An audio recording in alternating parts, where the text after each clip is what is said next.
Halo semua, jumpa lagi dengan Bu Fani. Kita di mata kuliah Fisiologi Hewan.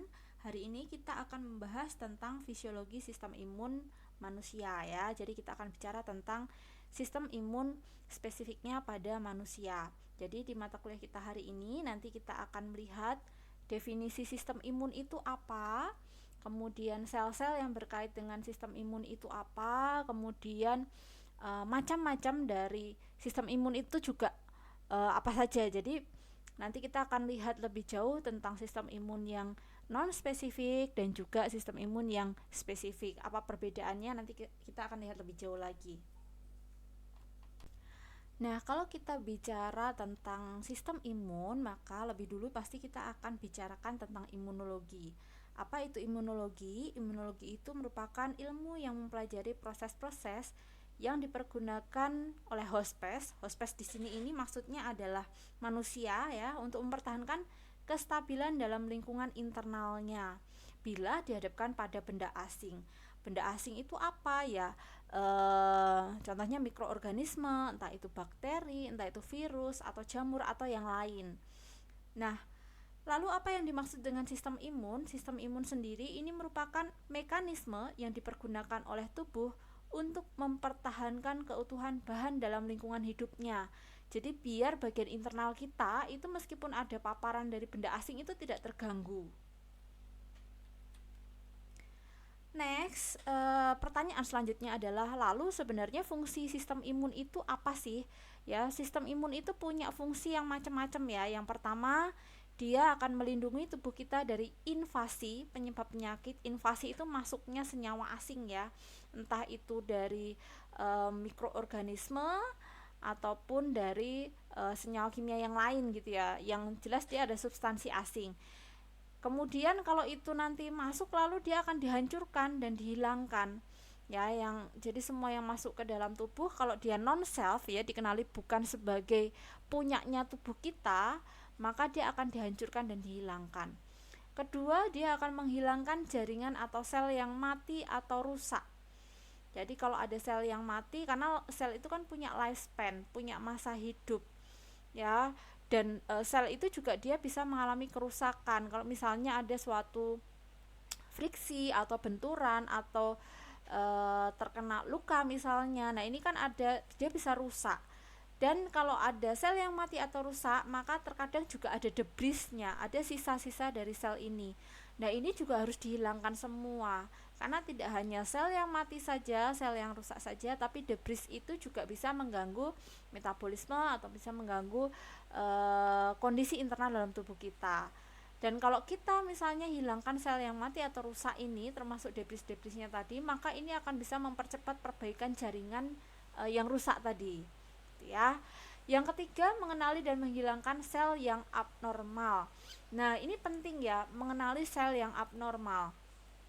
Jika sistem imun kita itu tidak bisa mengenali sel yang abnormal, nah ini maka dia bisa berkembang menjadi kanker. Ya, jadi dia ini harus bisa mengenali kalau ada sel yang pertumbuhannya itu tidak normal, misalnya pembelahannya terlalu cepat. Jadi harusnya ini selnya kalau misalnya sudah terlalu banyak dia akan ada yang mati ya, ada proses regenerasi, tapi ternyata ini tidak ada sel yang mengalami kematian atau tidak ada yang apoptosis. Jadi tumbuh terus ini menjadi pertumbuhannya nggak normal, bisa berkembang menjadi kanker. Nah, ini sistem imun ini bisa mengenali dan menghilangkannya. Nah, kalau kita lihat secara umum ya dari ketiga fungsi ini tadi, sebenarnya sasaran utama dari sistem imun itu merupakan bakteri patogen dan virus, karena dua hal ini merupakan yang sering kali kita temui sehari-hari. Kalau misalnya contohnya kalian sehari-hari sekarang di rumah, begitu kalian keluar rumah itu terpapar dengan udara, di udara itu banyak asap kendaraan, banyak asap pembakaran dari sampah, di mana itu sudah bercampur tidak hanya udara saja di situ, tapi ada bakteri, ada virus, ada jamur. Kalian berpergian kemudian kembali ke rumah kan tidak lalu sakit gitu ya. Nah, ini karena ada sistem imun yang juga berperan di situ, mempertahankan kondisi tubuh kalian biar nggak sakit. Lalu yang berperan di sini tadi kalau saya katakan ada yang berperan, maka yang berperan itu siapa? Yang berperan itu utamanya adalah leukosit. Jadi leukosit itu merupakan sel imun utama kita. Apakah leukosit itu bekerja sendiri? Tentu saja tidak. Jadi di samping leukosit ya ada sel plasma juga, ada sel makrofag juga, ada sel mas juga, ada sel-sel yang lain. Jadi kalau kita bicara tentang sistem imun ini sangat kompleks ya. Lalu patogen bagi tubuh manusia itu apa saja? Yang macam-macam tadi sudah beberapa saya sebutkan, ada bakteri, ada virus, ada jamur, ada protozoa, ada parasit ya, termasuk kalau misalnya cacing itu ya parasit juga itu. Nah, ini merupakan patogen-patogen bagi tubuh manusia. Patogen itu apa sih? Patogen itu adalah sesuatu yang bisa menyebabkan tubuh kita itu menjadi sakit ya. Jadi kayak bakteri, virus, jamur, protozoa, parasit ini kan kalau ada di dalam tubuh kita, tidak kita tangani, tidak bisa dihandle oleh sistem imun, kan akan menyebabkan tubuh kita menjadi sakit. Nah, secara umum skema sistem imun ini digambarkan seperti pada layar ini ya. Jadi di awal tadi sudah saya sempat singgung bahwa sistem imun tubuh kita ini akan terbagi menjadi dua bagian yang besar, yaitu sistem imun yang non spesifik dan sistem imun yang spesifik ya, dimana nanti untuk sistem imun yang non spesifik akan terbagi lagi menjadi yang sifatnya fisik, kemudian yang sifatnya larut ya atau cairan gitu ya, kemudian ada yang sifatnya seluler.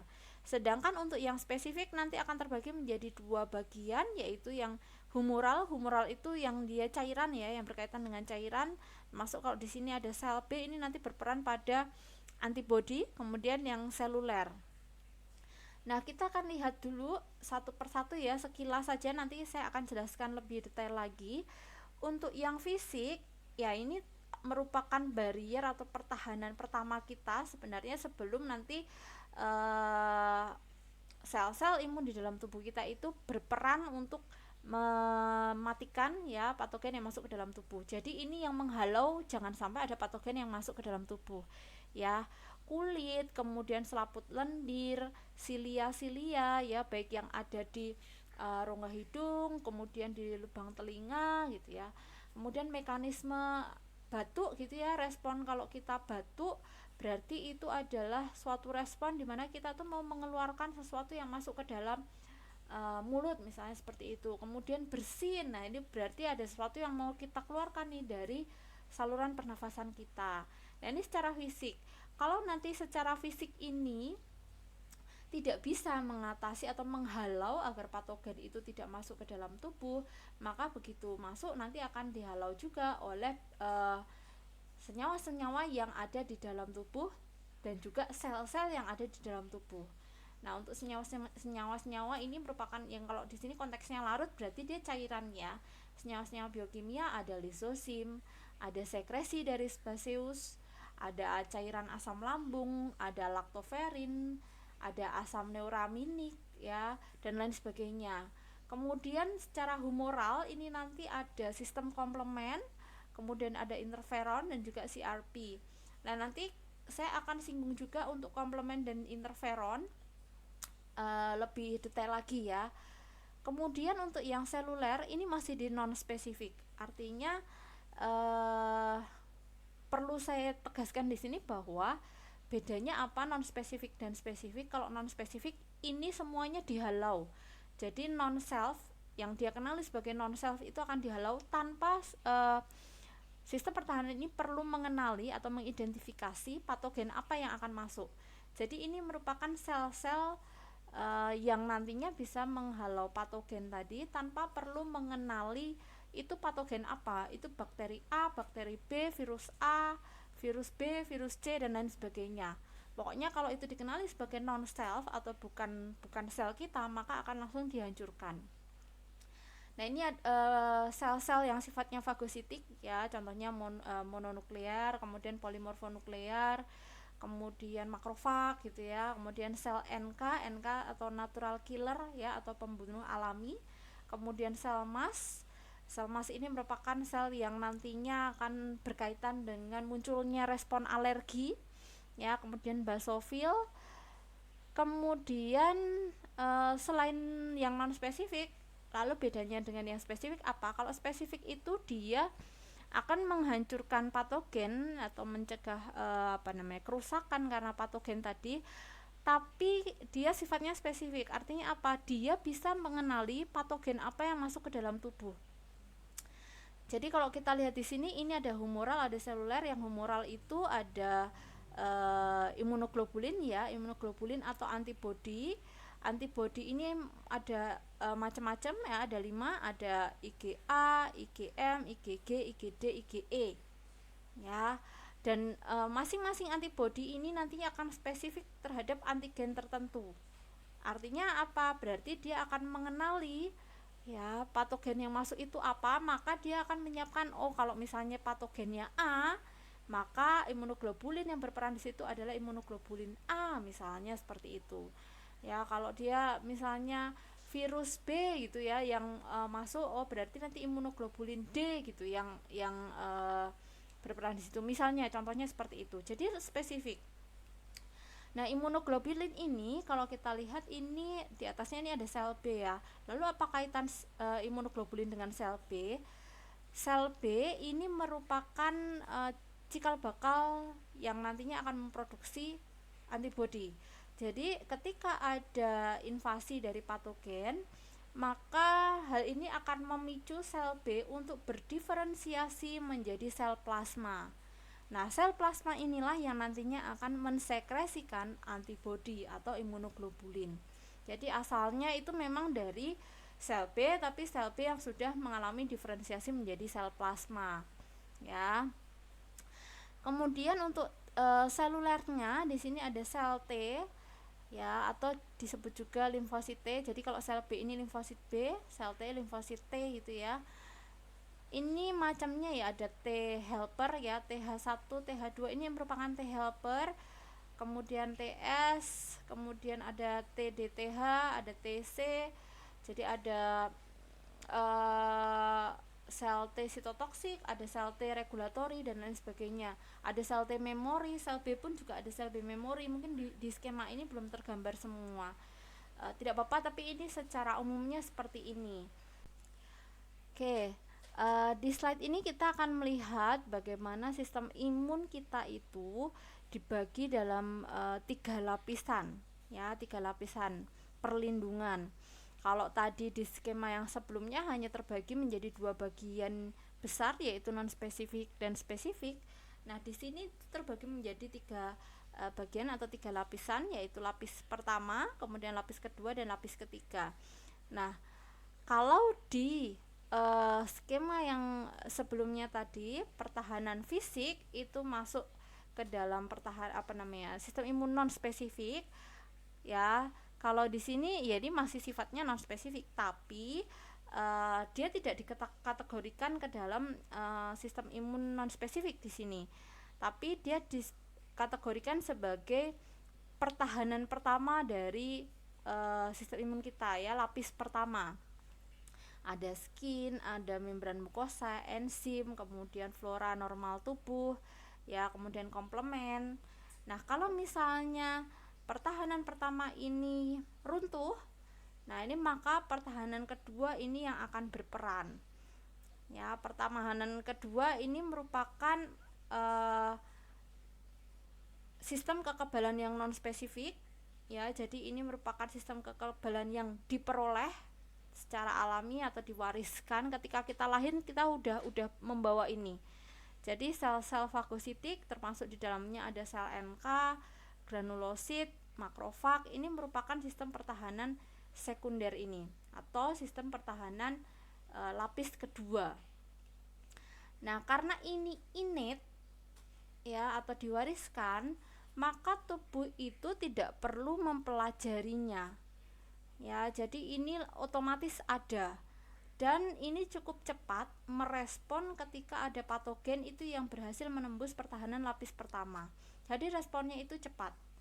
Nah, kalau misalnya pertahanan kedua ini juga runtuh ya, pertahanan lapis kedua ini runtuh, maka yang berperan berikutnya adalah pertahanan lapis ketiga.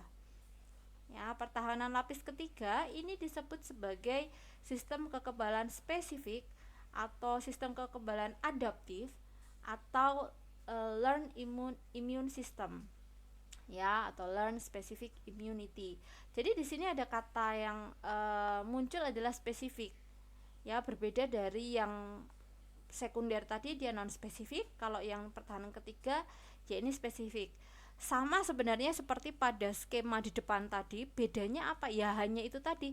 Kalau yang pertahanan lapis kedua maka dia ini tidak membutuhkan untuk mengenali atau tidak perlu untuk mengidentifikasi patogen apa yang masuk.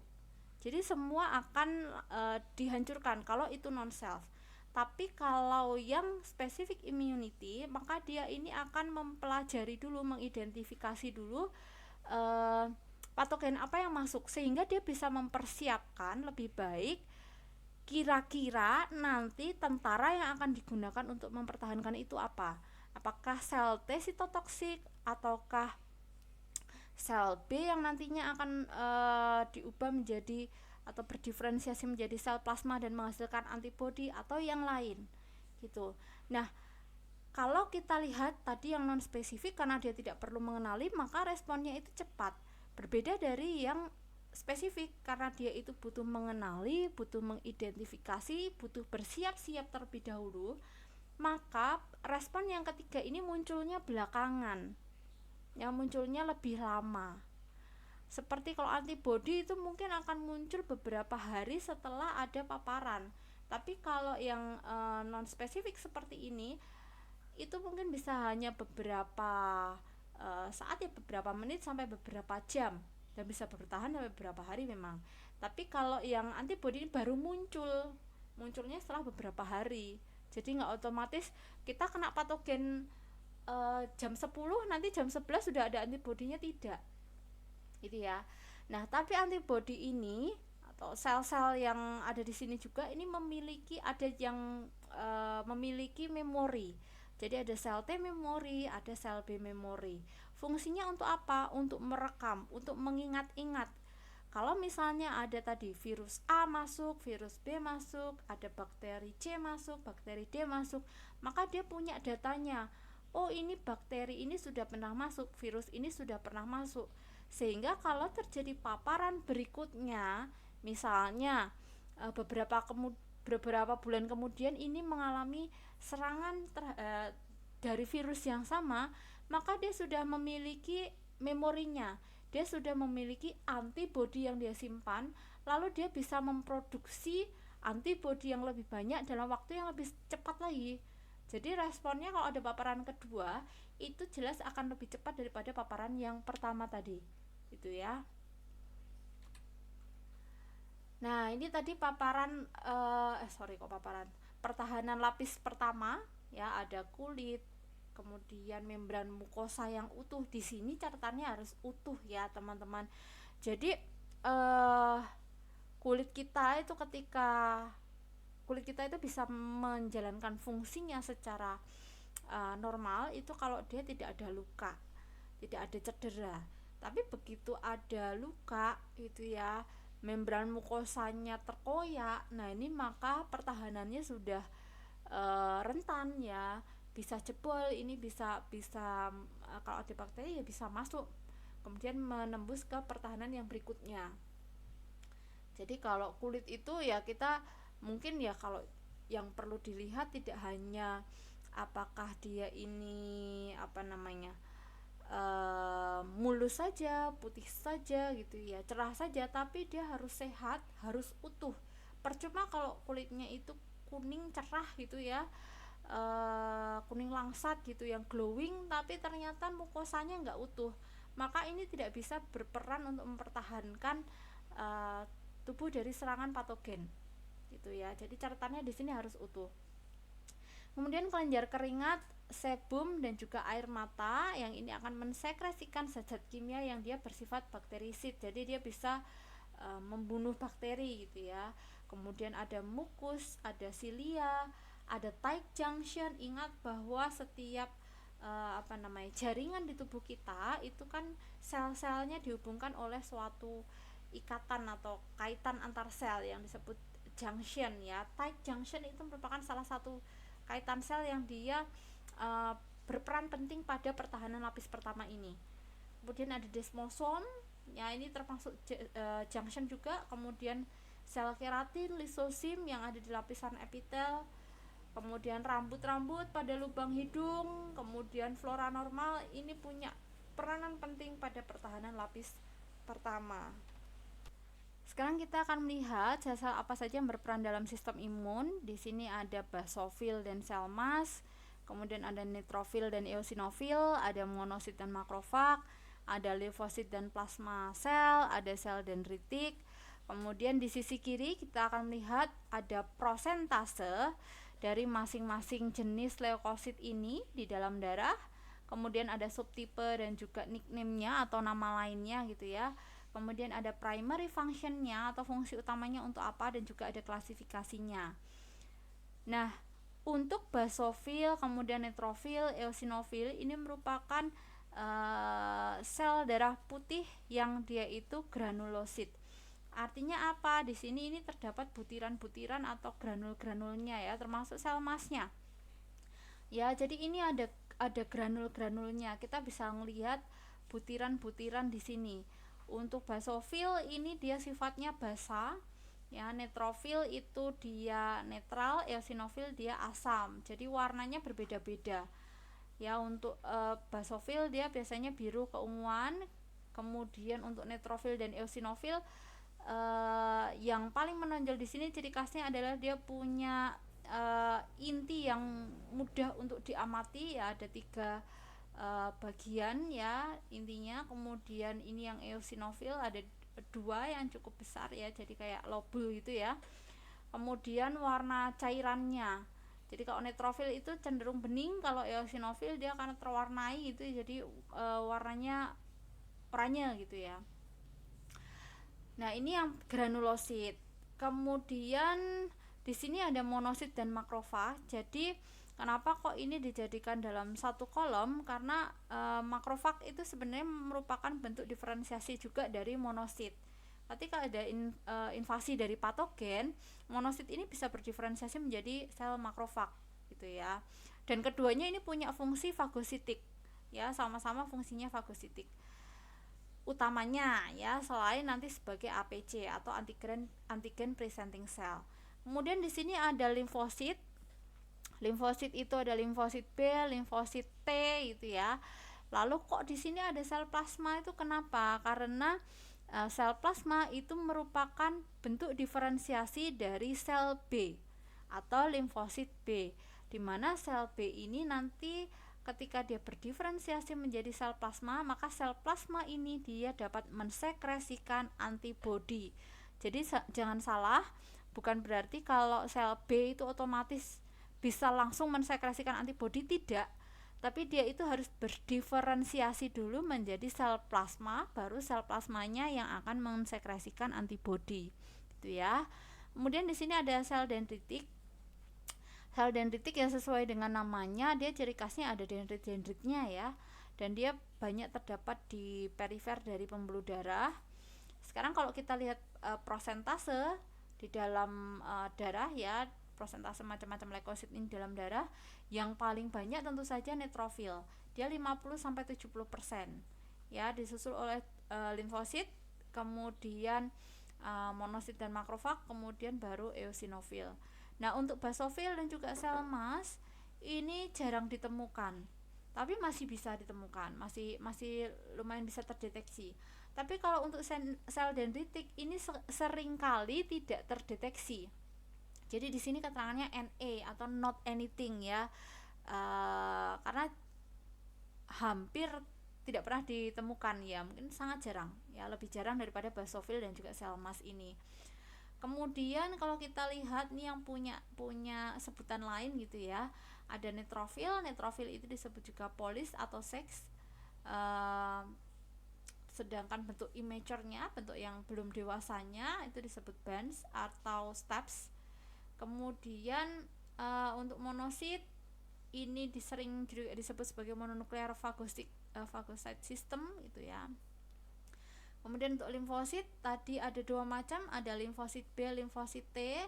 Limfosit B itu ada sel B memory juga ya. Jadi kalau saya bicara tentang sel B berarti itu merujuk ke limfosit B. Itu ada sel B memori juga. Kemudian dia bisa berdiferensiasi sel B ini menjadi sel plasma. Ya, tadi saya katakan sel B ini kalau diferensiasi jadi sel plasma, maka sel plasma ini bisa mensekresikan antibodi.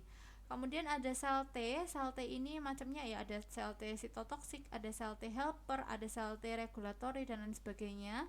Kemudian di sini ada sel NK atau natural killer. Kemudian yang terakhir ini untuk sel dendritik, dia disebut juga sel Langerhans ya, yang cukup terkenal, sel Langerhans. Kemudian fungsinya untuk masing-masing sel ini tuh apa saja sih sebenarnya?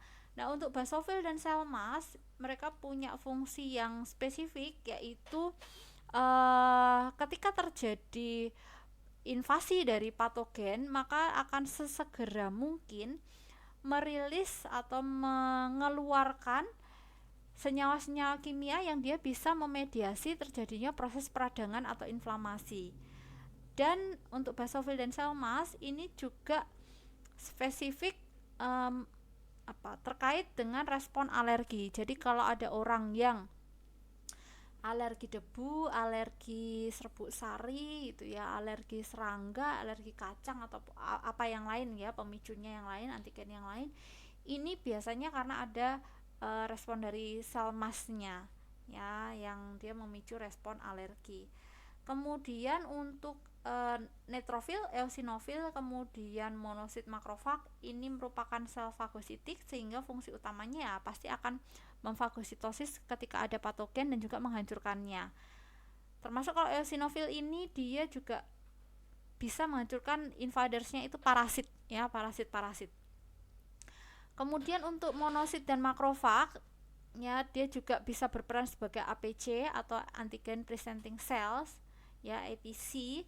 Jadi apa sih sebenarnya APC itu atau antigen presenting cell ini? Ini merupakan suatu sel yang dia itu bisa berikatan dengan antigen. Jadi ketika antigen itu masuk ke dalam tubuh, terikat ke APC ini. Kemudian APC ini dia akan membawa antigen tadi itu ke limfosit. Ya, biar apa? Biar lebih mudah untuk dihancurkan oleh limfosit. Jadi istilahnya digandeng gitu ya, ditarik gitu sama APC, antigen itu ditarikin, digandengin, lalu dibawa ke limfosit, lalu nanti sama limfosit akan dihancurkan. Itu fungsinya APC. Kemudian ini limfosit jelas fungsi utamanya ya tadi specific response to invader including antibody production, terutama yang tadi sel B berdiferensiasi menjadi sel plasma. Kemudian sel dendritik ya, ini untuk mengenali patogen, lalu dia bisa mengaktifasi berbagai macam sel imun yang lain dengan mekanisme sama seperti pada monosit tadi, APC ya, dia antigen presentation. Jadi dia mengenalkan dia berfungsi sebagai antigen presenting cell-nya, mengenalkan antigen yang masuk ke limfosit ataupun sel imun yang lain untuk dihancurkan gitu ya. Kemudian limfosit ini juga kalau di sini dia diklasifikasikan juga sebagai APC. Kenapa? Karena tadi kerjasama juga dengan monosit dan dendritik ya. Jadi dia akan memudahkan untuk penghancuran sel antigen tadi dengan mekanisme tadi mengenali atau mengenal diperkenalkan kepada antigen tertentu itu ya. Nah, kalau kita lihat di gambar ini atau di skema ini ya, sel-sel imun di sini ada leukosit, ada macam-macamnya ini ya, ada neutrofil, basofil, eosinofil, monosit, kemudian limfosit ya, kemudian ada sel-sel makrofag, sel plasma, sel mast di sini. Nah, ini sudah ada keterangan fungsi-fungsinya sendiri gitu ya. Kalau sel plasma ya ini tadi mensekresikan antibodi, kemudian makrofag ini dia akan engulf atau menelan ya, menelan partikel yang masuk kemudian membunuhnya gitu ya. Kemudian sel mast ini yang akan men-trigger tadi respon inflamasi, kemudian respon alergi gitu ya. Nah, untuk neutrofil ini dia ya karena fagositik juga maka engulf juga ya, engulf patogen yang masuk. Basofil tadi masih bekerja sama dengan sel mast, jadi dia inflamasi. Kemudian eosinofil, nah ini dia tadi spesifiknya melawan invaders, tapi spesifiknya adalah parasit ya. Jadi di sini destroy worms atau cacing-cacing gitu ya. Kemudian dia juga bisa menyebabkan respon hipersensitivitas. Kemudian untuk monosit ya tadi sama seperti makrofag, dia engulf juga karena fagositik. Kemudian nah ini untuk limfosit tadi dia punya respon yang lebih spesifik tadi. Kalau misalnya sel B, maka dia bisa merecognize antigen-antigen asing, lalu dia berdiferensiasi menjadi sel plasma. Setelah itu sel plasma bisa mensekresikan antibodi ya untuk guide ya penyerangan atau bertahan gitu ya, menyerang antigen yang masuk juga. Kemudian sel T sitotoksik. Nah, ini sel T sitotoksik itu spesifiknya ke sel-sel kanker. Jadi dia akan mengenali kemudian menyerang sel-sel yang dia ini cancerous gitu ya. Jadi memang terindikasi ini sel kanker. Sel kanker itu apa ya? Itu sel yang dia pertumbuhannya nggak normal, membelah terus-menerus tadi, 1 jadi 2, 2 jadi 4, 4 jadi 8 dan seterusnya tanpa ada proses apoptosis. Jadi nggak ada proses kematian sel di sini. Nah, kemudian di sini ada sel T helper. Ya namanya helper artinya kan berarti dia sel T yang membantu apa? Membantu aktivasi dari sel B, membantu proses diferensiasi dari sel B menjadi sel plasma gitu ya, membantu kerja dari sel T sitotoksik gitu ya, dan lain sebagainya. Nah, karena dia ini berfungsi sebagai T helper, maka sebenarnya dia punya peranan yang krusial, punya peranan yang penting. Nah, sel T helper inilah yang menjadi target dari HIV ya, menjadi target dari HIV. Jadi HIV itu yang akan diserang itu sel T helpernya ini. Kalau sel T helpernya diserang, nah ini maka dia ini tidak bisa membantu aktivasi dari sel B, tidak bisa membantu diferensiasi dari sel B menjadi sel plasma, tidak bisa membantu kerja dari sel T sitotoksik. Akibatnya apa? Ya akan istilahnya porak-poranda ya pertahanan tubuhnya ya. Sehingga kalau orang yang terkena HIV, sel T helpernya sudah diserang, maka dia akan rentan mengalami penyakit-penyakit yang lain gitu ya, jadi kurus kering gitu tubuhnya. Kemudian dari sel NK, nah ini sel NK ini merupakan natural killer yang dia itu dapat membunuh patogen dengan adanya guidance dari antibody. Ya, biasanya ada guidance dari antibody. Tapi sel NK ini merupakan sel yang dia itu kerjanya cepat. Kalau misalnya dia ini punya mekanisme sebenarnya sama seperti sel sitotoksik ya. Jadi dia ini bisa menghancurkan sel-sel yang sifatnya juga kanker gitu ya. Yang sel-sel asing seperti sel-sel kanker. Tapi dia itu tidak perlu mengenali ini sel kanker apa gitu. Jadi termasuk yang non spesifik ya, non spesifik. Tapi fungsinya sama seperti yang sel T sitotoksik, hanya saja kalau NK itu non spesifik, kalau sel T sitotoksik dia spesifik ya, spesifik. Oke, kemudian nah ini kalau proporsinya ini ya di dalam darah itu kalau tampil ya atau terlihat dalam gambar ya seperti ini. Ini sel darah merah, kemudian ini limfosit yang ukurannya cukup besar ya, ini nitrofil ya, polimorfonuklear leukocyte ya. Jadi ini sebutannya PMN leukocyte atau polimorfonuklear leukocyte itu adalah nitrofil. Kemudian di monosit ada eosinofil, di sini ada platelets ya, platelets atau trombosit, ada basofil di sini. Nah, itu adalah sel-sel imun yang ada di dalam tubuh kita. Selanjutnya kita akan membahas tentang struktur sistem imun. Jadi organ sistem imun itu berada di dalam bagian tubuh kita ya, ada di seluruh bagian tubuh kita. Nah, ini disebut sebagai organ limfoid. Kalau teman-teman dulu pernah kita belajar bersama tentang sistem limfatika, maka semoga kalian masih ingat ya tentang organ-organ yang berkaitan dengan sistem limfatika itu. Ya, organ-organnya ada organ-organ limfoid. Nah, organ limfoid ini merupakan rumah bagi limfosit. Ya, rumahnya bagi limfosit. Nah, jaringan yang menyusun organ limfoid ini nanti terdiri dari jaringan limfoid primer dan jaringan limfoid sekunder. Jaringan limfoid primer ini sendiri adalah jaringan yang terlibat dalam sintesis atau produksi dan juga tempat diferensiasi dari limfosit. Jadi ini merupakan lokasi dia dihasilkan dan juga nanti berdiferensiasi gitu ya, ada di kelenjar timus dan juga sumsum tulang. Sedangkan jaringan limfoid sekunder itu merupakan jaringan yang berfungsi sebagai tempat berlangsungnya proses-proses reaksi imun. Ya, yang nanti dia juga akan menampung sel-sel yang telah mengalami diferensiasi. Jadi kalau udah diferensiasi akan ditampung di sini nih. Kemudian nanti respon-respon imun akan terjadinya di sini juga. Nah, ini terbagi menjadi dua, ada yang berkapsul, ada yang tidak berkapsul. Untuk yang berkapsul itu ada limfa dan juga kelenjar limfatika.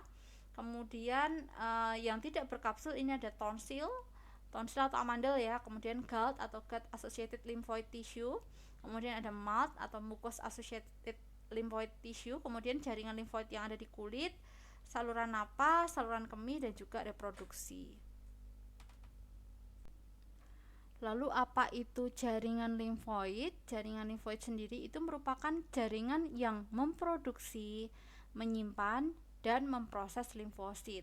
Dan jaringan limfoid ini mencakup sumsum tulang, kemudian kelenjar limfa, kemudian limpa, timus, tonsil, adenoid, appendix, agregat jaringan limfatika di saluran cerna ya, tadi GALT, kemudian juga termasuk MALT di sini.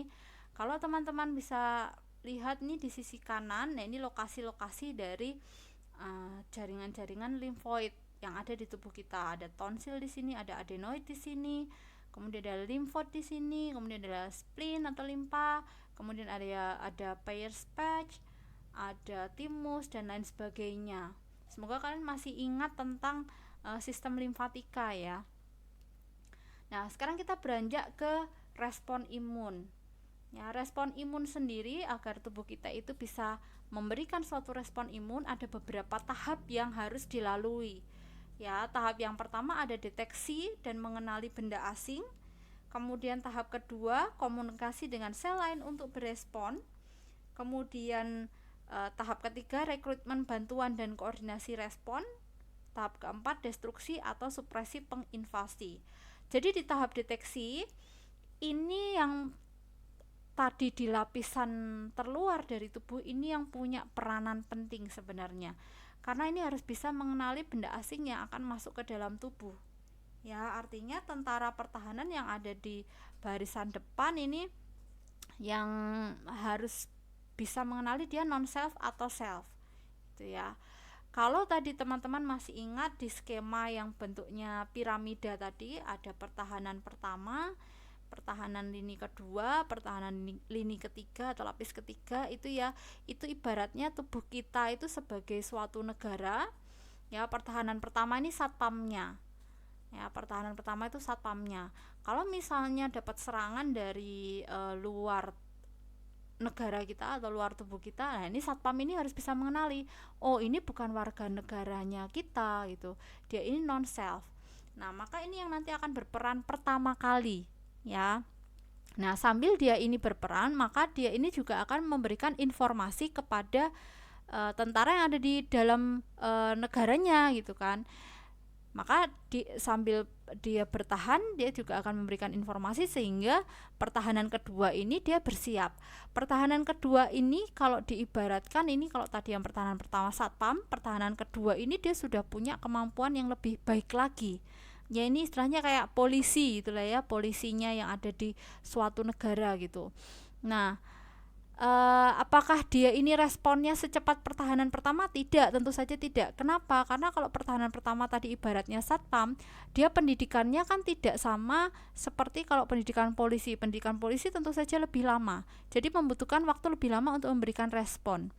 Nah, kalau nanti pertahanan kedua tertembus, maka yang akan berperan berikutnya kan pertahanan ketiga. Ya, kalau di suatu negara ya itu bisa diibaratkan pertahanan lapis ketiga itu sebagai Kopassusnya, ya, sebagai tentara khususnya. Nah, karena dia tentara khusus, maka pendidikannya, persiapannya tentu saja akan lebih matang daripada satpam dan juga polisi ini tadi.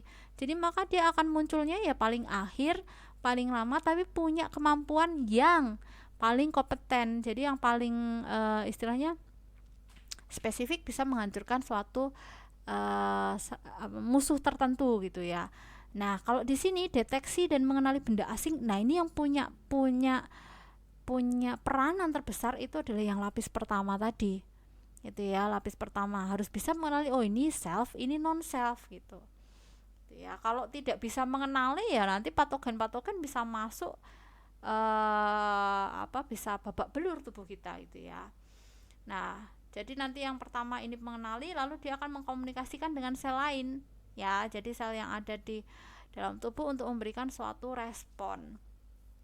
Lalu kalau misalnya sudah diinformasikan, dikomunikasikan, maka akan dikumpulkanlah bantuan di situ. Jadi tidak hanya satu macam saja sel yang berperan, tidak hanya satu jenis saja yang berkumpul di situ, tapi bisa berbagai macam, semuanya bekerja sama untuk menghalangi patogen ini agar tidak membuat tubuh kita menjadi sakit. Jadi ada rekrutmen bantuan. Satu sel nanti dia bisa mengeluarkan suatu senyawa kimia ya, kemokain, untuk memanggil sel-sel yang lain untuk membantu mengatasi patogen ini.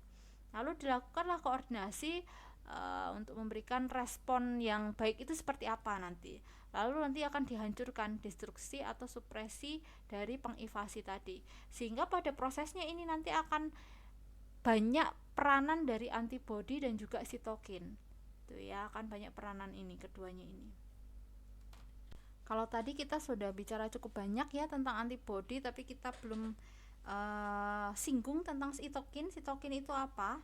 Sitokin itu merupakan salah satu zat yang disekresikan oleh sel dari sistem kekebalan tubuh, yang dia ini nantinya akan membawa sinyal-sinyal antara sel-sel yang ada di dalam tubuh. Jadi dia ini sebagai mediatornya, nanti akan memediatori, mengatur proses imunitas, mengatur proses inflamasi, mengatur proses hematopoiesis dan lain sebagainya. Jadi ini suatu zat yang disekresikan oleh sel ya, protein. Sitokin itu termasuk protein. Nah, nanti dia itu bisa bekerja dengan mengikat reseptor-reseptor yang spesifik, lalu membawa sinyal ke sel untuk mengubah ekspresi suatu gen. Ya, jadi ini fungsi dari sitokin, ini punya peranan penting dalam pertahanan. Selanjutnya kita akan melihat tentang respon imun lebih jauh lagi. Jadi kalau tadi di sistem pertahanan tubuh itu ada yang non spesifik, ada yang spesifik, respon imun pun juga seperti itu ya. Jadi ini masih sama seperti yang tadi. Respon imun itu ada yang non spesifik atau alami atau yang disebut sebagai innate immunity. Ini merupakan respon imun yang ada sejak lahir, jadi diwariskan, dibawa ketika kita lahir itu sudah ada, tidak memiliki target tertentu. Ya, semuanya yang non self akan dihancurkan, terjadi dalam beberapa menit sampai jam. Dan ini biasanya akan ditandai dengan adanya reaksi inflamasi. Ini merupakan sel-sel yang berperan pada innate immunity.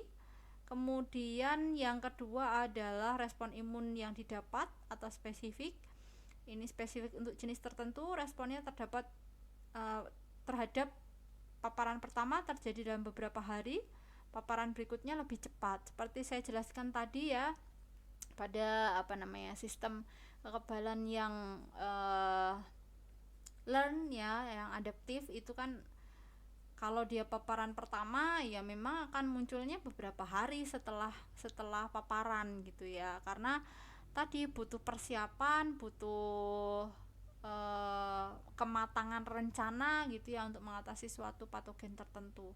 Tapi kalau misalnya dia ini sudah terpapar patogen tertentu, dia ini akan menyimpan informasi tersebut. Jadi ini ada memorinya, sehingga kalau ada paparan yang berikutnya, maka dia bisa merespon lebih cepat lagi, gitu ya. Ya, lebih cepat responnya daripada respon imun yang pertama. Nah, sistem kekebalan non-spesifik ini dapat mendeteksi adanya benda asing dan melindungi tubuh dari kerusakan yang diakibatkannya, namun tidak dapat mengenali benda asing yang masuk ke dalam tubuh. Dan ini ada 4 macam ya yang termasuk dalam sistem ini, yaitu yang pertama reaksi inflamasi atau peradangan, kemudian protein antivirus atau interferon, kemudian sel NK, dan sistem komplement. Setelah ini saya akan jelaskan satu persatu dari sistem kekebalan non spesifik ini. Baru nanti kita akan masuk yang ke spesifik ya.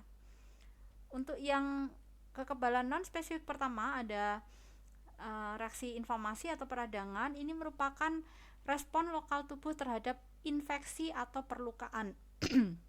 Umumnya kalau misalnya ada cedera, ada gesekan, ada trauma, ada luka gitu ya. Nah, ini akan memicu respon peradangan.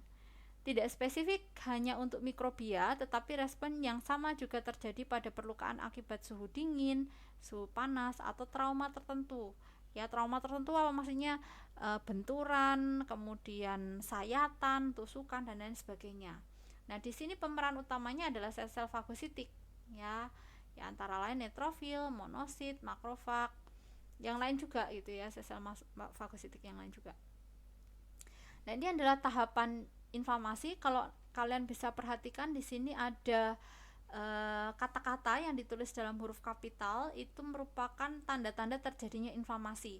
Ada rubor atau kemerahan, kemudian ada kalor atau panas, kemudian ada tumor atau bengkak, dan ada dolor atau nyeri. Satu lagi adalah biasanya ada juga, meskipun tidak selalu muncul ya, ada juga timbulnya nanah ya, nanah atau ekstravasasi ya. Oke, kita akan lihat tahapan dari proses inflamasi ini. Di tahap pertama ini bakteri masuk ke dalam jaringan. Jadi kalau kita sambil lihat gambar di samping, ketika tubuh ini mengalami luka ya, di sini contohnya adalah jari yang misalnya tergores pecahan gelas gini ya. Maka ada 2 proses yang terjadi di dalam tubuh. Yang pertama, luka ini akan memicu rilisnya atau pengeluaran senyawa-senyawa kimia ya, atau mediator-mediator kimia seperti histamin, komplement, prostaglandin, dan lain sebagainya. Itu ya. Nah, nanti proses yang satunya akan saya jelaskan lebih lanjut. Nah, dengan adanya rilis senyawa-senyawa kimia ini atau mediator-mediator kimia ini akan menyebabkan terjadinya vasodilatasi dari arteriol ya, di mana vasodilatasi sistem mikrosirkulasi area yang terinfeksi itu akan meningkatkan aliran darah, yang nantinya dia kalau ada vasodilatasi ini bisa menyebabkan lokal hiperemia ya, jadi meningkatnya aliran darah di area luka ini ya, sehingga akan ditandai dengan rubor atau kemerahan atau redness di sini ya. Karena apa kok redness? Karena ada peningkatan oksigen dan juga nutrisi-nutrisi di situ. Dan yang kedua adalah kalor atau panas ya, atau heat di sini. Kenapa bisa ada panas di sini? Karena ada peningkatan temperatur. Ya, ini terjadi karena laju metabolisme sel-sel di situ juga meningkat. Gitu ya. Nah, selain itu rilis dari mediator-mediator kimia tadi juga bisa meningkatkan permeabilitas dari kapiler ya. Permeabilitas dari kapiler dan venul yang terinfeksi terhadap protein ini akan meningkat, sehingga ini akan menyebabkan difusi protein dan filtrasi air ke bagian intersisial tadi. Nah, karena ada filtrasi air tadi ya, ada protein-protein yang terdifusi di situ, maka ini akan menyebabkan ada swelling atau tumor atau bengkak gitu ya. Kemudian ada pain atau rasa nyeri atau dolor di sini. Nah, dan ini biasanya akan menyebabkan gangguan atau menyebabkan kita tuh sulit untuk menggerakkan area tersebut, tapi hanya sementara, jadi temporary ya, temporary limitation of joint movement itu ya. Kemudian yang ketiga adalah attract neutrophil ya, kemudian monocyte dan juga limfocyte to area. Jadi dia akan rilisnya dari mediator kimia itu akan menyebabkan adanya kemotaksis. Jadi neutrofil, monosit, limfosit ini akan berkumpul di area tersebut. Ya, akan berkumpul di area tersebut. Nah, ini ternyata nyambung ke sisi satunya. Jadi ketika tadi tissue injury ada dua mekanisme yang atau dua proses yang terjadi di sini. Yang pertama atau dua peristiwa tadi ya. Yang pertama rilis chemical mediator sudah saya jelaskan. Kemudian yang kedua adalah rilis dari leukositosis inducing factor. Jadi ini adalah faktor yang dia bisa memicu atau menginduksi leukositosis. Nah, karena ini ada faktor yang dirilis di sini, maka leukositosis akan terjadi. Leukositosis itu adalah peningkatan jumlah dari sel darah putih di dalam bloodstream ya, atau dalam pembuluh darah. Nah, di sini masih berkaitan dengan tadi ada kemotaksis nih, kemotaksis neutrofil, monosit, limfosit ini bergerak ke area yang mengalami luka. Jadi migrasi semua ke daerah luka. Nah, lalu di situ nanti apa yang terjadi? Ternyata kalau leukosit dia punya kemampuan untuk bisa menembus dinding kapiler. Jadi dia bisa melakukan apa namanya nelesep ya, kalau bahasa Jawanya itu nelesep. Berbeda dari sel-sel yang lain. Kalau sel-sel yang lain itu mungkin nggak bisa lewat dinding kapiler darah, tapi kok leukosit itu bisa.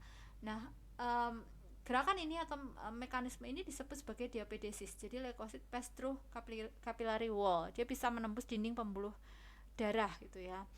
Lalu di situ nanti yang selanjutnya dia lakukan adalah fagositosis dari patogen-patogen yang ada, dan juga termasuk sel-sel yang mati gitu ya, dan juga debris-debrisnya ini oleh tadi neutrofil, kemudian makrofag atau sel-sel darah putih yang lain gitu ya. Nah, karena ada proses tadi dia memfagositosis, ada proses dia itu membunuh, ya ini kan medan perangnya adalah di area lukanya ya. Ketika ada yang mati, ada yang dihancurkan, itu pasti biasanya akan ada penumpukan nanah di situ, sehingga pus may form. Jadi ini area nanah ini bisa saja terbentuk. Ya, ini yang disebut sebagai ekstravasasi. Ya, ekstravasasi. Jadi ini keluarnya neutrofil lalu monosit dari kapiler dan venula ke jaringan interstisial. Ya, ini yang nanti akan menyebabkan pus atau nanah gitu ya. Nah, semuanya ini ya, ini ada proses areanya ini dibersihkan dari debris-debrisnya. Kemudian tadi ini yang lupa saya jelaskan di sini adalah ketika ini pembuluh kapilernya itu menjadi permeabilitasnya meningkat. Nah, ini kan ada leak clotting protein, jadi akan bisa membentuk temporary fibrin patch. Jadi dia akan menutup luka maksudnya. Nah, menutup luka. Nah, ini sehingga ini semuanya akan berujung pada healing ya, menyebabkan luka ini menjadi sembuh. Jadi ini mekanisme dari inflamasi ya, tahapan dari inflamasi. Oke, dan kadang proses ini ya, penghancuran bakteri di jaringan melalui proses fagositosis ini kadang bisa memicu respon sistemik berupa demam. Jadi kadang-kadang kalau kita mengalami demam, itu bisa jadi salah satu tanda ada infeksi dan tubuh itu sedang melawan senyawa-senyawa ataupun patogen-patogen yang menginfeksi itu ya. Oke, dan diakhiri dengan tadi perbaikan jaringan. Ini gambarannya ya teman-teman. Jadi kalau kita bisa lihat di sini, ini misalnya contohnya kulit kita ini tertusuk ujung jarum gitu ya, jarum. Kemudian kalau tidak steril kan pasti di situ ada mikroorganisme yang bisa terikut masuk ketika jarum itu menusuk kulit kita. Jadi ini patogennya masuk. Nah, ketika patogen ini masuk, maka ini makrofag ini dia akan merilis senyawa-senyawa kimia ya, sebagai chemical signal. Ya, ini chemical signal ini untuk memberikan informasi ke sel-sel yang lain bahwa di sini ini ada patogen, ya ada non self nih. Dan juga sekaligus untuk memanggil bala bantuan. Itu ya, bala bantuan. Nah, karena adanya sinyal kimia ini juga bisa memicu vasodilatasi dari pembuluh darah yang ada di area sekitar luka ini tadi. Jadi kalau kalian perhatikan, ini diameter dari pembuluh darahnya awalnya sekian, kemudian karena ada chemical signal ini dia menjadi melebar. Nah, ini karena melebar ini kan berarti semakin banyak kan darah yang mengalir di situ, sehingga ini oksigenasinya meningkat tadi, jadi warnanya jadi kemerahan. Kemudian terjadi penumpukan sel-sel itu ya di situ. Kemudian sehingga ini yang menyebabkan jadi kayak benjol gitu ya, benjol. Kemudian di sini juga mulai terbentuk blood clotting element, karena ini mau menutup lukanya ini loh, mekanisme untuk menutup luka. Selain itu, sel-sel darah putih itu juga terpanggil dari adanya kemokain ini ya. Dia akan memanggil tadi sel-sel yang fagositik yang lain gitu ya ke area luka ini ya, lalu dia akan memakan, kemudian memfagositosis gitu ya patogen-patogen yang ada di sini ya, neutrofil, makrofag ya. Dia akan memfagositosis patogen, kemudian sel-sel debrisnya ya. Kemudian karena tadi ada blood clotting element, dia sudah menutup lukanya, patogennya dihilangkan, maka ini nantinya akan sembuh gitu ya. Karena di sini kalau ada proses penyembuhan gitu ya, sudah pada dimakan ini patogennya, maka makrofag di sini dia akan stop untuk merilis chemical signal, sehingga ini vasodilatasinya udah kembali ke posisi semula, sehingga kalau dilihat ini sudah mulai menyempit lagi gitu ya, jadi jaringannya sudah sembuh. Nah, yang kedua untuk sistem kekebalan non spesifik yang berikutnya ini adalah sistem interferon. Interferon itu merupakan suatu protein yang dihasilkan oleh sel yang dia terinfeksi oleh virus. Jadi ketika sel itu terinfeksi oleh virus, dia akan mengeluarkan interferon. Nah, interferon ini berperan mengganggu replikasi dari virus. Jadi dia punya peran sebagai antivirus. Ya, makanya disebut sebagai interferon karena dari kata interfere. Ya, jadi mengganggu replikasi dari virus. Interferon itu juga memperlambat pembelahan dan pertumbuhan sel tumor dengan meningkatkan potensi sel NK dan sel T sitotoksik. Jadi dia juga istilahnya mendukung gitu ya, mendukung kerja dari sel NK dan juga sel T sitotoksik. Nah, selain itu peran interferon yang lain adalah meningkatkan aktivitas fagositosis makrofag dan merangsang produksi antibodi. Jadi dia punya beberapa peran, tapi utamanya adalah yang ini tadi, mengganggu replikasi dari virus. Sekarang kalau kita lihat gambar di samping ini adalah misalnya ini sel tubuh kita ya, sel tubuh kita. Ketika ada virus yang masuk, maka virus ini kan kalau dia bisa bereplikasi kalau ada di dalam sel host, maka dia ini kan akan masuk nih ke dalam sel kita, kemudian dia akan mengeluarkan material genetiknya, dan selanjutnya dia akan melakukan replikasi di sini. Ya, melakukan replikasi. Nah, ketika material genetik ini dilepaskan, maka dia kan bisa akan masuk ke dalam inti sel ya. Jadi material genetik ketika masuk di dalam sel host ini, maka ini akan memicu teraktivasinya interferon genes. Ya, jadi gen yang mengkode atau menyandi interferon ini akan otomatis dinyalakan.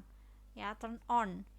Ya, selanjutnya apa? Ya, kalau ini sudah penyandinya dinyalakan, maka interferon ini akan diproduksi gitu ya, akan produksi.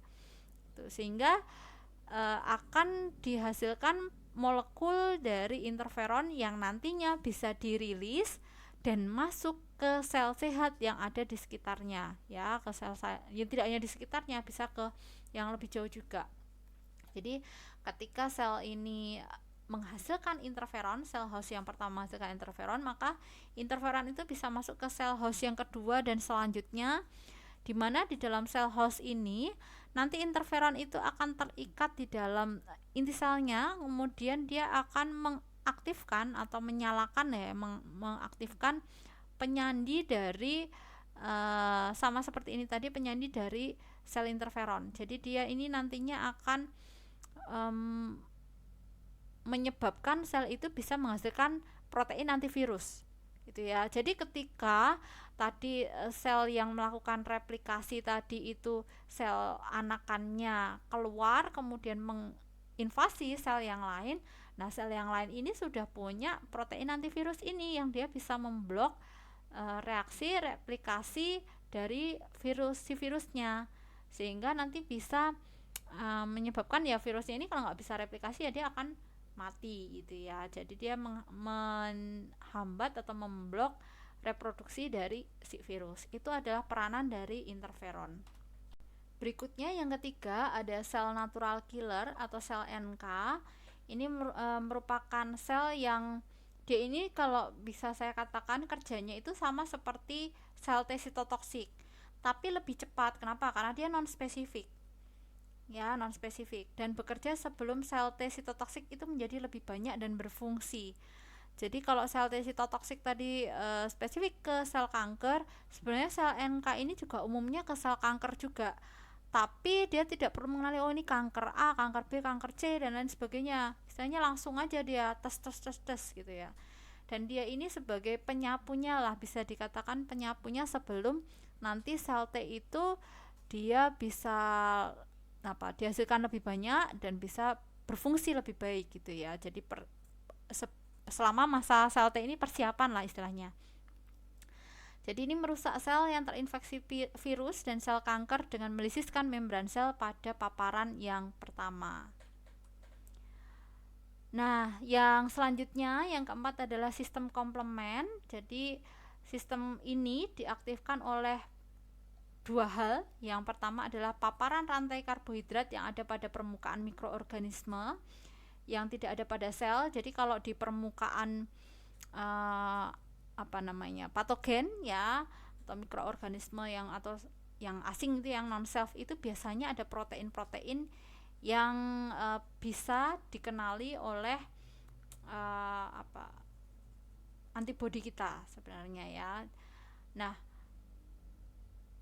senyawa-senyawa atau protein yang ada di permukaan mikroorganisme ini biasanya merupakan rantai karbohidrat. Ya, jadi sistem komplement ini nanti akan teraktivasi ketika dia itu bisa atau terkena paparan dari rantai karbohidrat tersebut. Nah, ini otomatis akan teraktivasi. Kemudian ada paparan antibodi yang diproduksi spesifik untuk zat asing tertentu oleh sistem imun yang adaptif. Jadi sudah pernah ada sebelumnya gitu ya.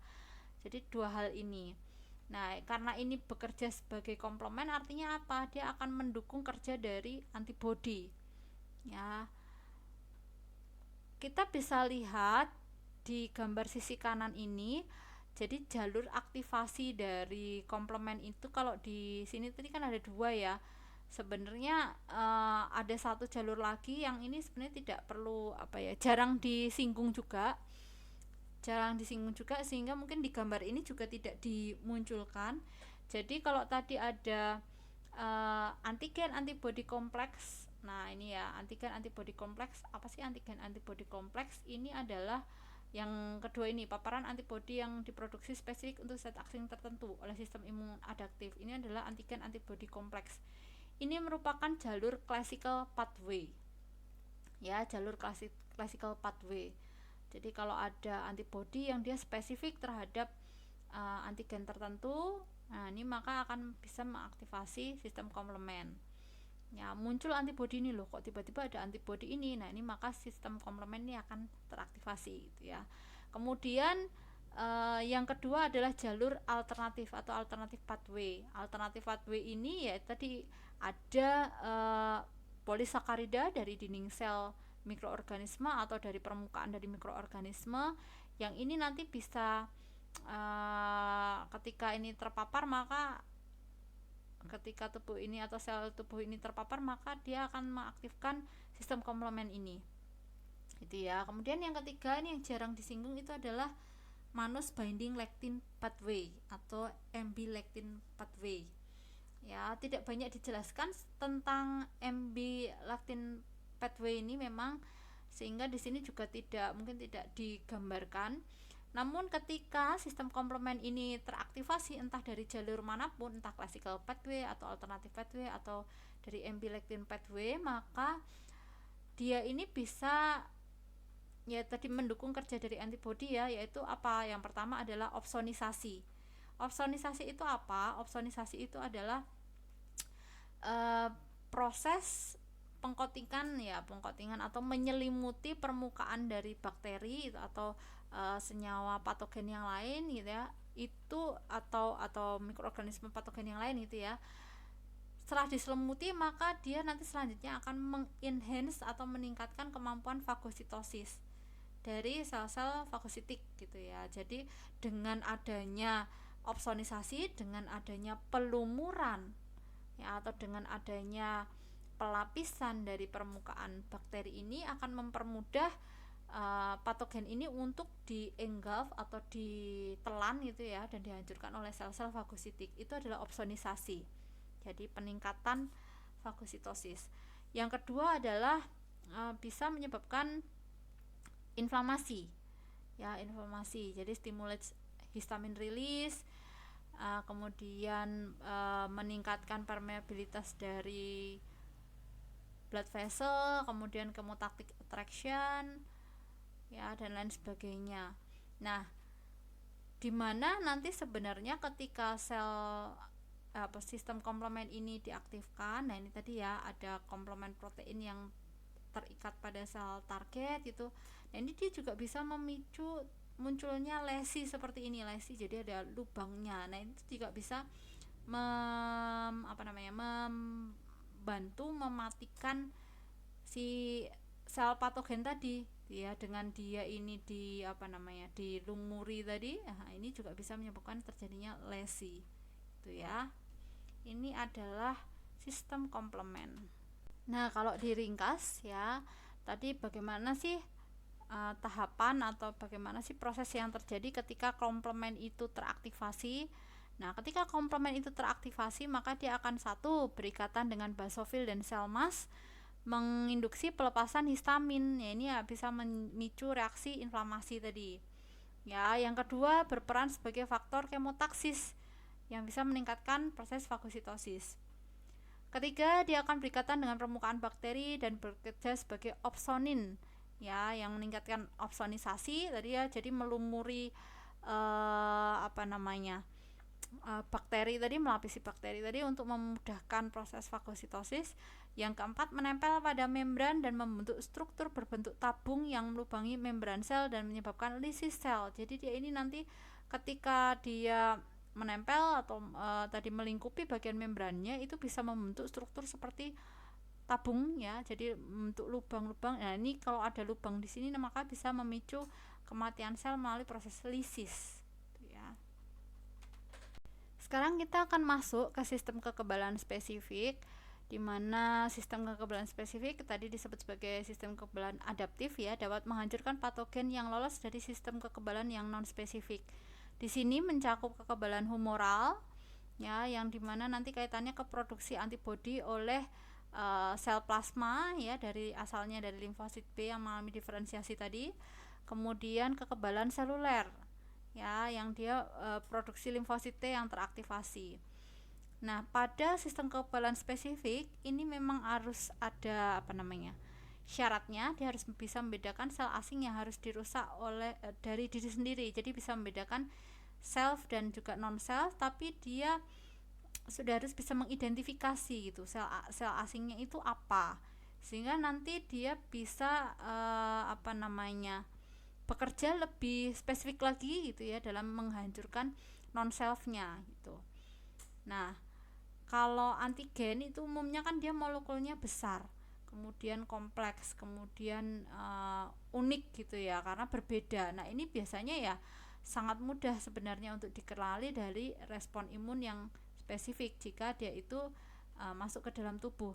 Tapi kalau misalnya dia ini selnya kayak sel kanker gitu ya, sel kanker ini harus benar-benar kerja keras ya, karena sel kanker itu kadang bisa menyaru dia seperti sel normal, sehingga ketika dikenali oleh tubuh itu ya sudah terlambat gitu ya.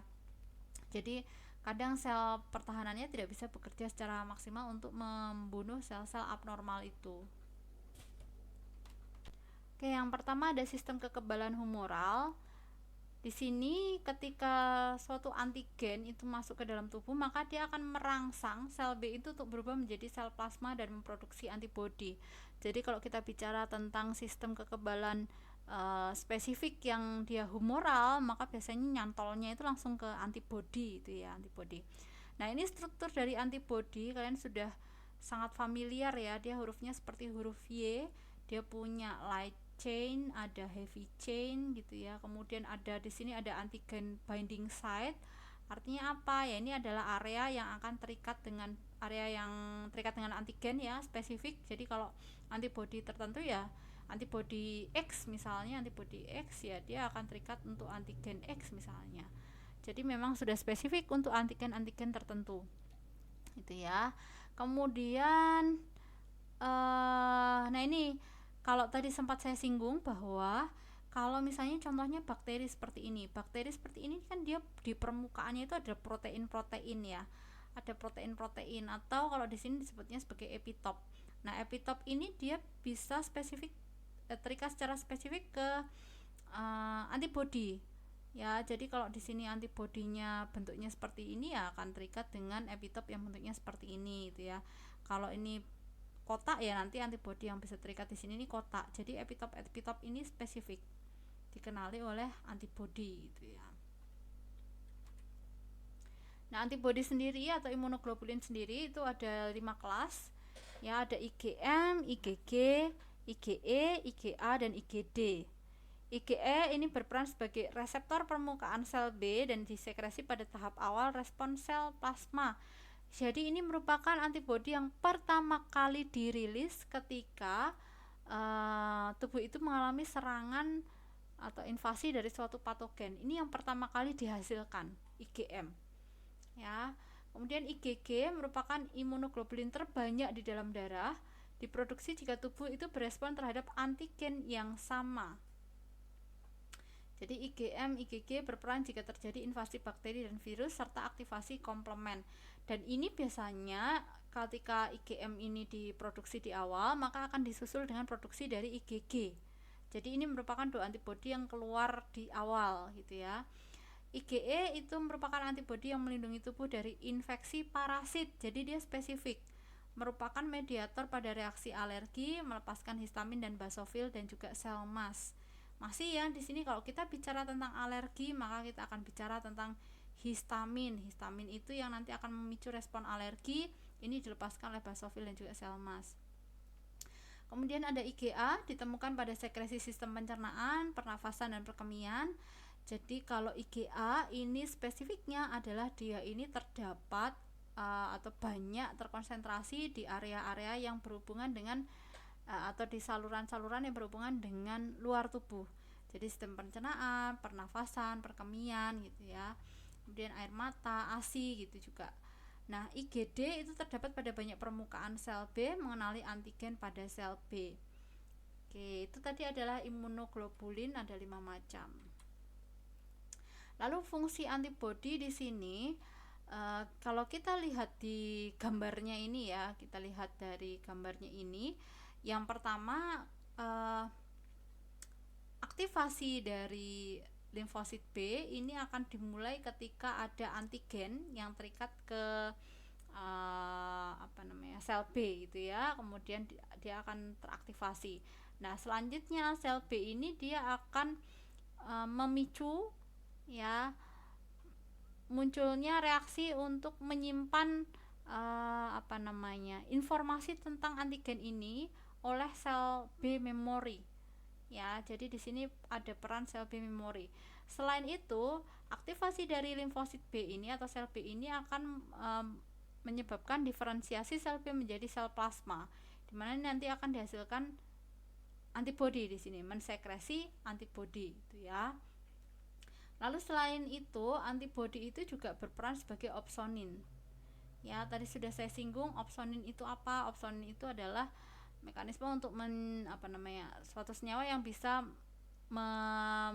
meningkatkan respon fagositosis melalui mekanisme opsonisasi. Jadi dia nanti bisa terikat pada permukaan dari antigen ini ya. Kalau ini semuanya antibodi, misalnya ini ada epitop di permukaan bakterinya ini, misalnya ini bakteri ya, permukaan bakteri, kemudian antibodinya terikat di permukaannya ini. Nah, ini bisa nanti dihantarkan ke ke sel makrofag gitu atau sel fagositik yang lain gitu ya, dan ini nantinya akan mudah untuk difagositosis ya, jadi dia akan enhance fagositosis gitu ya. Kemudian dia bisa menyebabkan antigen clumping dan juga inaktivasi dari bakterial toksin. Jadi di sini nanti menyebabkan antigennya itu gumpal lalu diinaktivasi toksin-toksinnya.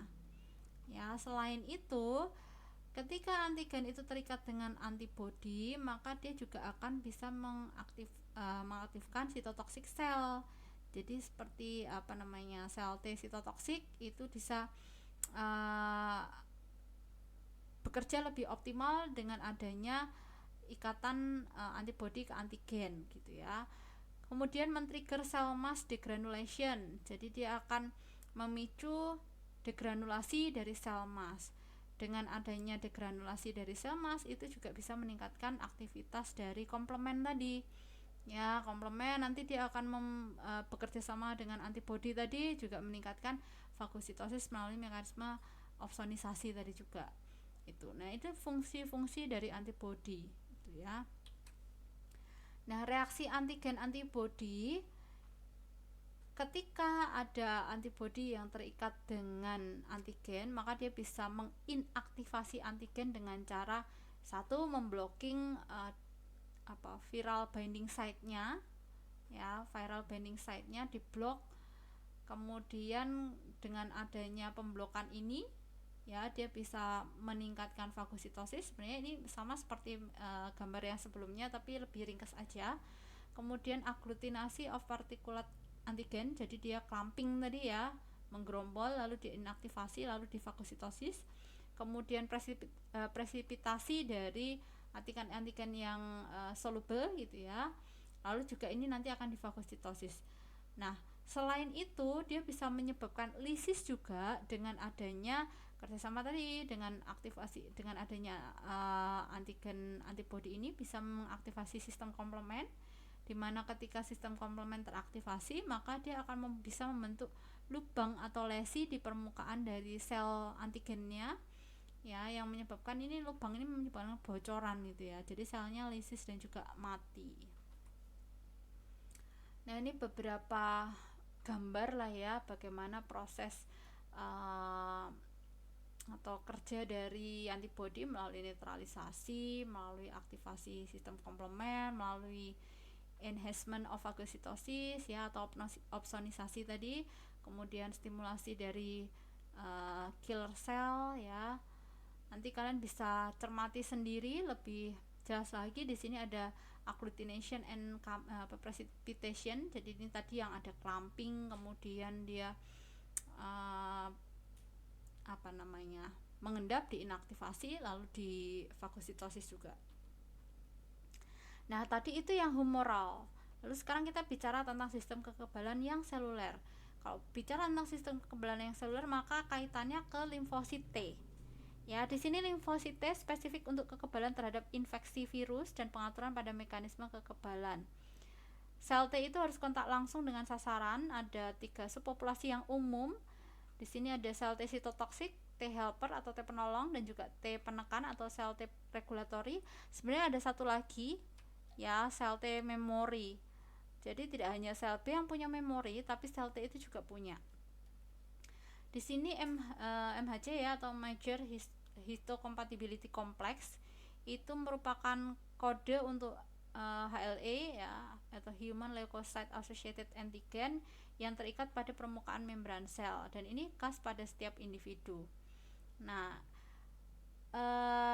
surveillance imun ya atau apa istilahnya, yang berperan pada sistem imun untuk kekebalan seluler itu sebenarnya ada kerjasama antara sel T sitotoksik, kemudian sel NK dan makrofag dan juga interferon ini. Jadi sebenarnya tidak bekerja sendiri juga. Ingat bahwa sistem imun kita itu saling berkaitan. Tadi pada rekrutmen dari sel-sel yang lain, ada bantuan dari sel-sel yang lain. Jadi ada kerjasama antara di sini sel T sitotoksik, sel NK, makrofag dan juga interferon.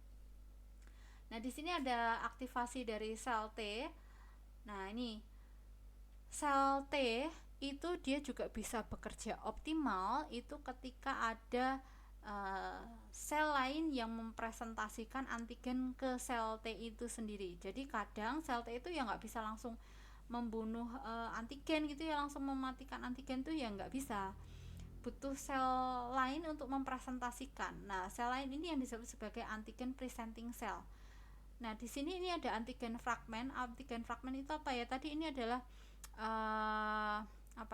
protein-protein yang ada di permukaan dari sel, entah bakteri atau virusnya tadi loh, yang epitop. Nah, ini yang nantinya akan terikat pada APC, kemudian dari APC ini dipresentasikan ya atau diperkenalkan gitu ya ke limfosit T, kemudian nanti akan dihancurkan ya, akan mengaktifasi dari sel T atau limfosit T ini. Nah, di sini kalau kita lihat gambar yang di samping, how the immune system works. Jadi di sini ada kuman gitu ya, ada kuman yang masuk ke dalam tubuh. Lalu ini oleh makrofag ini ya akan dihancurkan gitu ya. Dan selain itu kan tadi makrofag juga mengeluarkan ini ya, sinyal-sinyal kimia. Nah, ini bisa juga untuk mengaktifasi dari sel T ya, present germs to T helper cell.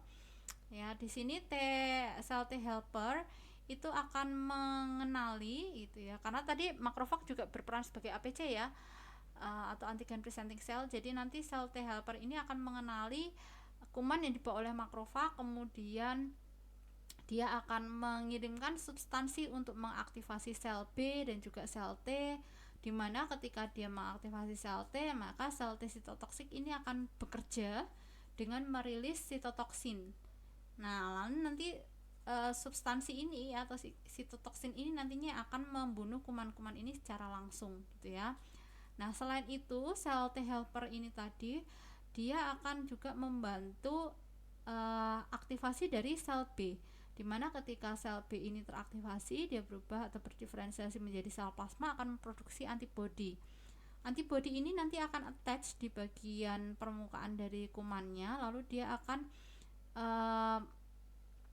menjalankan fungsinya ya, antibodi ini untuk menetralisir kuman, kemudian atau juga melumuri atau melingkupi si kuman ini, sehingga sel-sel yang lain itu akan dengan mudah menghancurkan sel kuman tersebut gitu ya, sehingga nanti diakhiri dengan ya kumannya hancur gitu ya.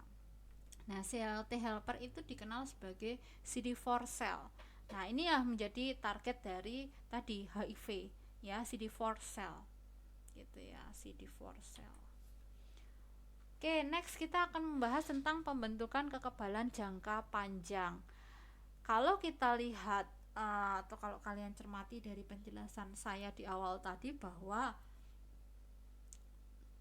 kekebalan jangka panjang itu pasti nanti kaitannya ke antibodi ya, antibodi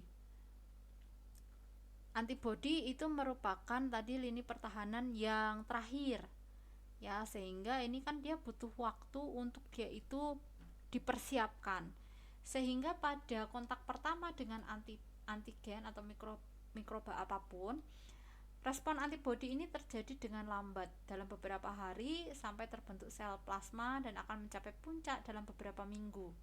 Ya, ini sebagai respon primernya karena baru paparan pertama. Ya, dan di sini nanti akan terbentuk sel memori. Kalau nanti setelah itu terjadi kontak dengan antigen yang sama, ya ini karena adanya tadi sel memori, maka respon yang terjadi berikutnya itu akan menjadi lebih cepat. Ya, ini disebut sebagai respon sekunder. Nah, ini ya, kalau kita lihat gambar yang di sisi kanan, pada saat initial exposure to antigen, kita lihat ini adalah antibody concentration-nya, ini time-nya. Ya.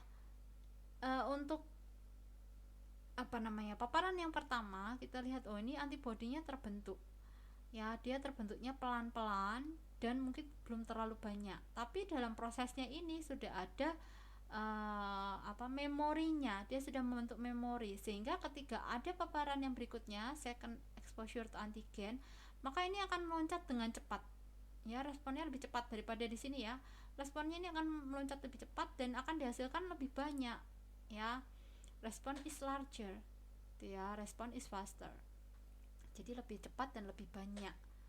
Nah, di gambar yang bawah kita bisa melihat bahwa ini grafik garis yang bawah ini adalah waktunya dalam hitungan minggu, jadi ini adalah 1, 2, 3 minggu itu ya, 1, 2, 3 minggu. Ini pada paparan yang pertama ya, ini merupakan latent period, minggu pertama itu masih latent period, jadi meskipun si antigen ini dia terpapar di hari ini, misalnya hari ke-0 gitu ya, hari ke-0, maka dia akan muncul antibodinya itu di hari ke-7 ya, jadi butuh waktu lebih lama, dimana tadi sudah saya sebutkan bahwa yang muncul pertama kali itu adalah imunoglobulin M disusul dengan imunoglobulin G, dan ini akan berada pada masa puncak, yaitu 2 minggu setelah paparan dari antigen. Itulah kenapa kalau misalnya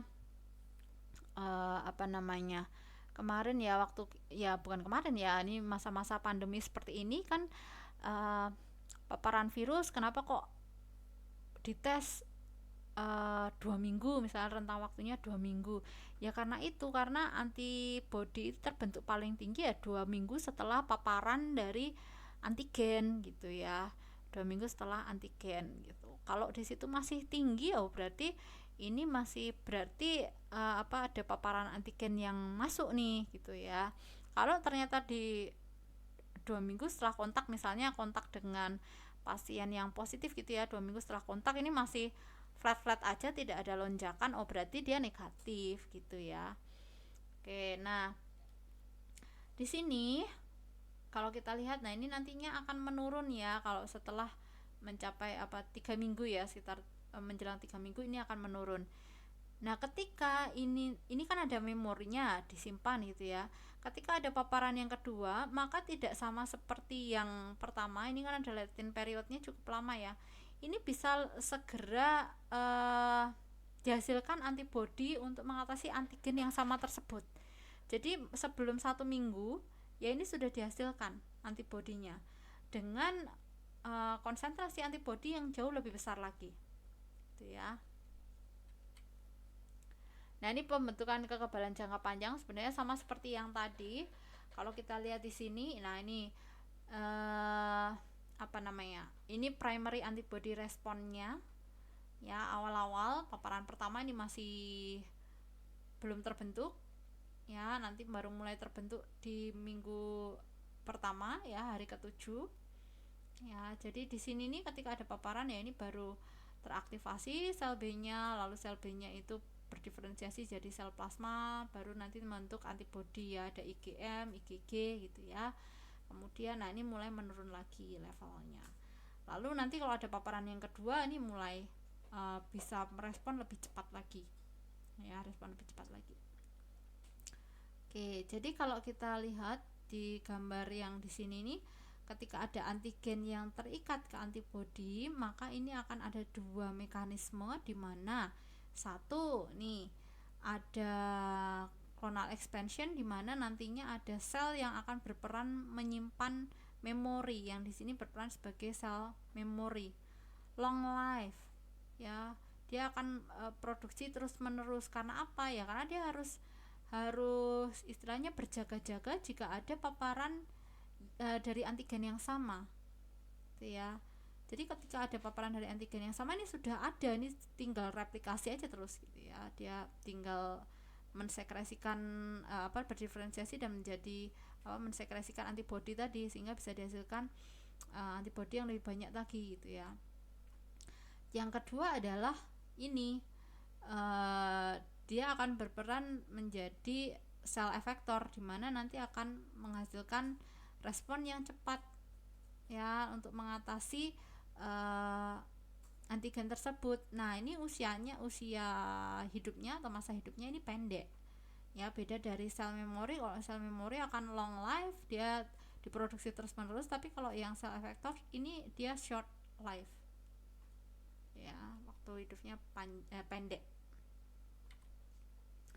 Oke, yang ini nanti silahkan dipelajari sendiri. Jadi bagaimana mekanisme tubuh kita itu untuk melawan beberapa mikroorganisme yang masuk ke dalam tubuh itu ya, ada virus, ada bakteri itu ya. Silahkan nanti untuk dipelajari sendiri, dan ini ada interaksi sistem imun saraf endokrin, silahkan nanti dibaca-baca sendiri. Nah, ini terakhir beberapa gangguan dari sistem imun secara umum ya. Jadi gangguan sistem imun itu dapat dibagi menjadi 3 bagian besar ya. Kita bisa katakan 3 bagian besar, yaitu ketika lack of response. Jadi memang lebih rendah atau mengalami imunodefisiensi respon imun gitu ya, karena misalnya sistem imunnya tidak bisa bekerja dengan maksimal gitu. Contohnya karena ada penyakit AIDS, karena ada leukemia gitu ya. Jadi sel-sel imunnya tuh kurang ya untuk melawan patogen gitu ya. Lack of response. Kemudian incorrect response. Ya, jadi ada tapi ini enggak benar gitu ya, atau tidak tepat ya fungsinya. Nah, ini biasanya terjadi pada penyakit autoimun, contohnya DM tipe 1, myasthenia gravis, kemudian multiple sclerosis. Ya, ini incorrect respon, penyakit-penyakit yang autoimun. Kemudian ada yang terakhir adalah overactive respon. Jadi dia ini hipersensitif ya, kaitannya biasanya ke alergi, contohnya ada asma, rinitis alergi, dan juga reaksi setelah transfusi. Karena meskipun misalnya ada orang itu menerima transfusi darah, sama-sama golongannya A, sama-sama resisnya positif, tapi ternyata dia ini alergi ya, atau tidak cocok gitu ya. Nah, itu dia bisa mengalami reaksi hipersensitivitas juga ya. Jadi overactive response. Oke, serasa itu yang bisa kita pelajari hari ini. Semoga penjelasannya bermanfaat, semoga bisa mudah dipahami. Teman-teman boleh mencari referensi dari sumber-sumber lain juga untuk membantu teman-teman lebih memahami materi hari ini. Kita akan bertemu kembali di materi kita selanjutnya. Sampai jumpa, tetap jaga kesehatan, dan sampai ketemu lagi semuanya.